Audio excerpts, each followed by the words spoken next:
I'll be looking at part 2 of the speaking test with some tips, examples and information.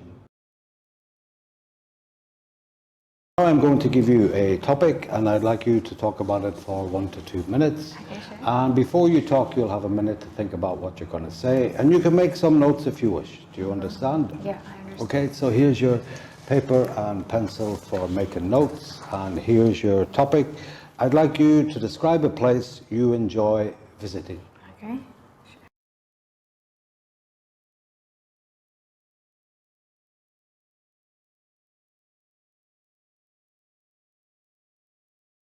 So before you speak, you will be given 1 minute preparation time and paper and pencil to make notes. During this time, make notes to answer the questions on the prompt. Don't write your notes in full sentence forms, because when you come to answer the question, you'll end up reading from your notes, which will look very artificial. Instead, only use prompt words. So after your 1 minute preparation time, the examiner will remind you and say you have 1 to 2 minutes for this. Even though they say that, you are expected to speak for 2 minutes. Now, there is a belief that if you go off topic, that you will not be graded and even penalized. Well, this is just not true. If you do go off topic, the examiner will point to the prompt card to get you back on topic. If you go off topic and deliver a memorized speech, then that will not be graded. Okay, when I'm asked about the place I would like to visit the most, the first thing that comes to my mind is Hue City. So it is the imperial city of Vietnam. Actually, it was the ancient capital during Nguyen Dynasty, which is the last dynasty of Vietnam here. And I visited Hue once before with my sister, and we did some sightseeing and tried different food there. But what impressed me the most about the city was the people. They are very laid back when you compare with people in different cities, in other cities of Vietnam, like Ho Chi Minh or Hanoi, because there people are more busy with their life, more occupied. So in Hue, I still feel like an air of humanity, you know. And in Hue is very famous for its architecture, especially if you visit the tombs of the ancient emperors, for example Minh Mang, Khai Ding, etc. And you would see that they spent a lot of money on building the tomb, even when they were alive. So they have very unique structure, very and they are very big. So it would take you a day or so just to visit the tombs. And also Hue is very famous for its religion, especially Buddhism. So there are a lot of temples you can visit, many pagodas. For example, Thiên Mu Pagoda is very, I think it's high in the mountain, and from there you can see the river and the whole city.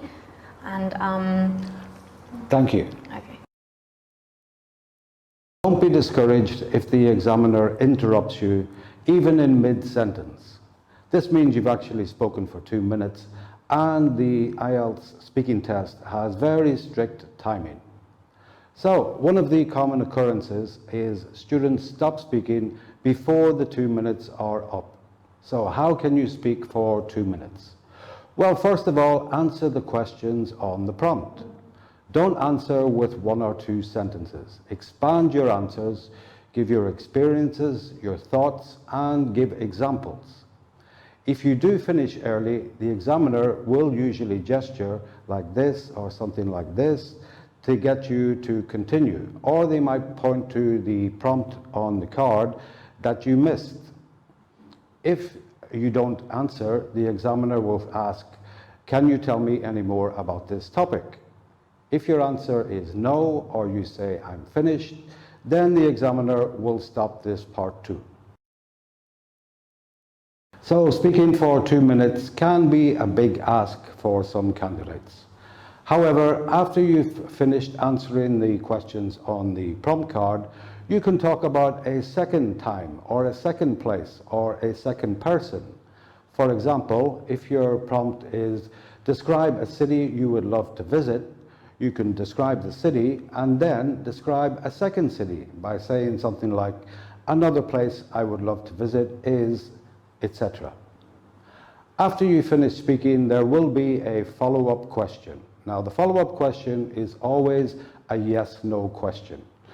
You're not really expected to speak at great length here.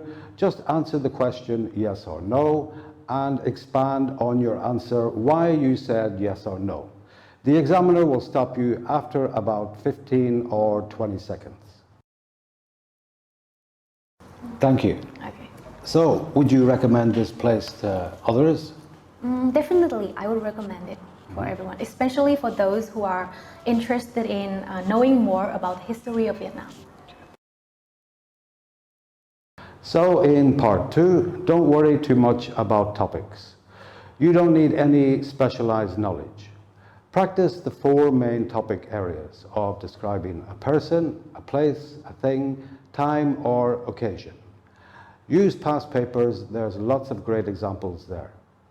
As for speaking for 2 minutes, when you practice, record yourself.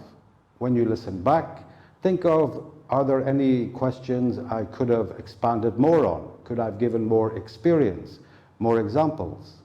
And also pay attention to tenses. If your question is, describe a time when you helped someone, then your answer will mostly be in the past tenses. Thank you for watching and see you later.